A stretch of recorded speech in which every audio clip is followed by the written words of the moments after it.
sabon. So, una kong binuhos dyan, ang Joy. Yan. Bida talaga ang Joy. Joy na sabon, guys. Mga 540 ml yan. So, buhos na natin. Yan na siya.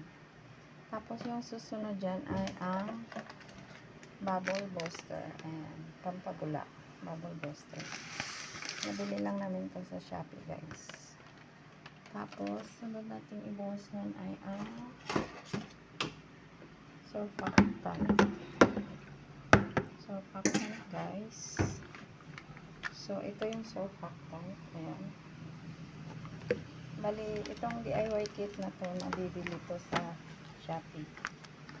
So, mamaya ko na siya pupusin pagbiga, guys. Kailangan sa ibang side. Ang susunod ay ang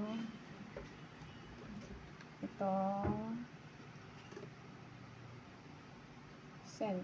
scent at saka coloring. Yan. Premium lemon remix 1. So may kulay na, may scent pa. Yan. Tapos ang last natin i-add, guys, ay ang thickener, guys. Haluin ko muna kasi mahirap na yun siya haluin kapag may thickener na.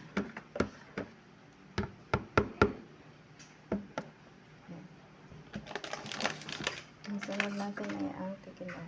So, yan ang last. So, tapos haluin to, guys. Tapos, iwanan ko ng 24 hours bago ilipat sa mga bote. So, may mga bote na ako dito. Ayan. Tumba. Ayan. Yung mga bote na yan, dyan natin ililipat ito. Ayan. Kailangan mo ng imbudo or funnel. So, yan.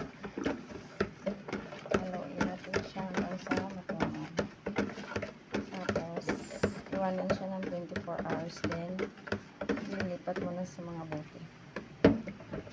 Ito ay good for 16 liters, guys. Medyo thick itong gawa natin. Pero, dahil hindi naman to commercial, so okay lang. Kasi konti lang naman ang bote ko. So, kailangan natin ng thick mixture. Dagdagan na lang kapag ginamit na. So, yan, guys. Para tipid ng liquid detergent para sa bahay. So, yun. Dagdagan nyo na lang ng Joy, guys. Para complete degreaser. Thank you so much, guys, for watching.